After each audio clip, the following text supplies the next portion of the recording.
Hey everyone, and welcome. So today we're going to tackle a really fascinating question in the world of AI. How do we get these language models to be better at reasoning? And nope, the answer isn't just let's make them bigger. We're going to be looking at a super clever new approach that gives AI a kind of structured memory to think with. It's called the local RetoMaton. So let's dive in and see how a better memory could be the real key to unlocking an AI's true potential. You've totally been here, right? You ask your AI assistant something and it just nails it, gives you a perfect, insightful answer.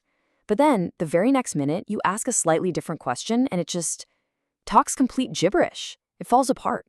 This wild inconsistency is a huge, huge problem. The paper we're looking at calls these models fragile and fundamentally unreliable for anything that needs solid step-by-step reasoning. So what is actually going on under the hood?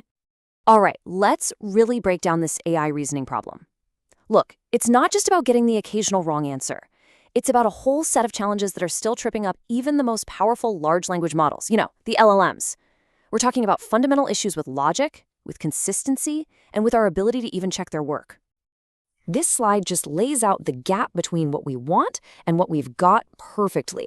On one hand, ideally, we want AI reasoning to be stable, something we can count on. But what we get is something that's fragile, where a tiny change in the prompt can totally break it. We want its process to be verifiable, but instead, we get these inconsistent, unpredictable outputs. And, of course, we want transparency, but we're usually just left staring at an opaque, black box with no real idea how it got to its conclusion.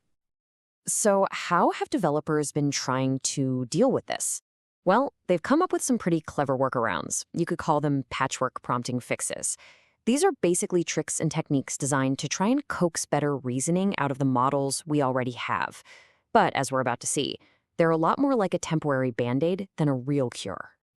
The thing is, these fixes have some pretty serious flaws. For example, prompting an AI with think step by step, that can sometimes create this messy domino effect of errors, right? One tiny wrong assumption at the beginning leads to a completely haywire answer at the end. A lot of these methods are just brittle and super expensive. It's kind of like trying to build a solid bridge on a really shaky foundation. Yeah, you might get across sometimes, but you would never ever rely on it. And this brings us to a really big shift in thinking.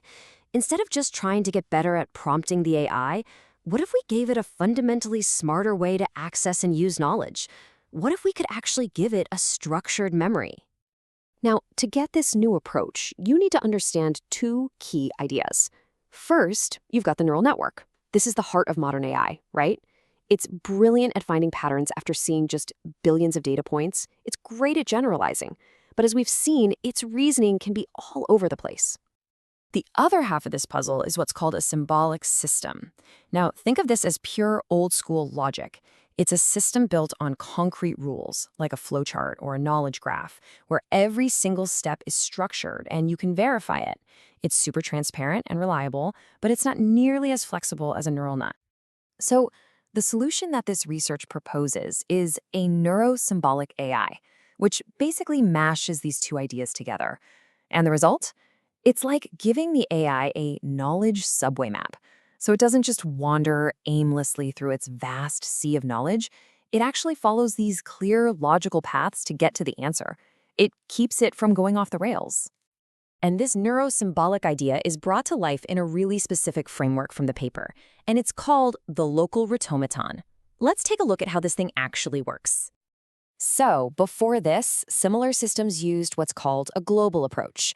This is like giving the AI access to one single gigantic library for every single question you ask it. It doesn't matter if it's solving a complex math problem or answering a trivia question about ancient Rome, it's pulling from the exact same massive and often very noisy collection of books. The local RetoMaton completely flips this on its head. Instead of one giant library for everything, it builds a small, focused, local data store for each specific task. So, if you give it a math problem, it basically creates a perfectly organized math textbook on the fly. Give it a history question, it gets a history textbook. This makes sure the information is super relevant and way, way easier to navigate. So how does it build this custom textbook? Well, first, it reads a relevant piece of text for the task at hand. Then, it captures how the language model is thinking about that text, saving all of its internal states. But the real magic happens in step 3. It clusters all these similar states together into that symbolic subway map, which has the technical name of a weighted finite automaton. But really, you can just think of it as a flowchart that shows the most likely and logical paths of thought, guiding the AI from one idea to the next. Finally, the AI is basically forced to follow these paths. And you want to know the best part? All of this happens without having to retrain the whole underlying model, which is a huge deal. Okay, that all sounds really great in theory. But the question is, does it actually work in practice? Let's take a look at the data from the paper's experiments. The results are pretty darn clear. So on the left, you've got the base llama model, scoring around 41.7.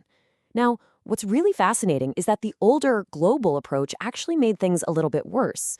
But look at the local RetoMaton. It provides a really significant boost, pushing that score all the way up to 45.3.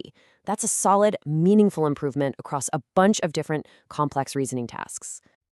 And just to put a precise number on it, the paper calculates an average performance gain of 4.48% for that llama model. Now, that might not sound like a mind-blowing number, but in the world of AI benchmarks, that is a very, very solid jump.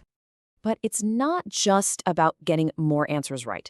This table here shows us something even deeper. So these metrics, perplexity and KL divergence, they basically measure how surprised the AI is by the right answer. A lower score is better. It means the model is more confident and its predictions are way more accurate. And as you can see, the local RetoMaton gets the lowest scores. And it's not even close. So it's not just guessing better. It's actually reasoning with more precision. Okay, but maybe this was just a fluke with one specific model, right? Well, the researchers tested that too.